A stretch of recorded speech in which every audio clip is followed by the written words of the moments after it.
નમસ્કાર દર્શક મિત્રો, હું છું રૂપલ લુણીચિયા. સંપૂર્ણ ન્યૂઝમાં આપનું સ્વાગત છે. વડગામ તાલુકાના ધોતા રામપુરા ગામે રહેતા એક ખેડૂતને ખાનગી કંપનીમાં રોકાણ કરાવી વધુ નાણાં અપાવવાની લાલચ આપી ₹16,44,263ની છેતરપિંડી અને વિશ્વાસઘાત કર્યો હતો. જેની ફરિયાદ સાયબર ક્રાઇમ પોલીસ સ્ટેશનમાં નોંધાતા પોલીસે ગણતરીના દિવસોમાં આરોપીને ઝડપી લીધો છે.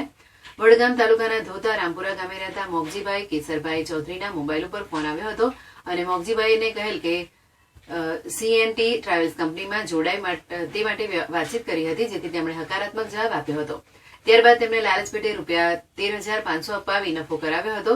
તેથી તે વિશ્વાસમાં આવી જતા તેમને તેમના પિતા તેમજ તેમના ખાતામાંથી તારીખ 25/8/2024 થી તારીખ 13/9/2024 દરમિયાન ₹16,44,263 ઓનલાઈન રોકાણ કરાવ્યું હતું.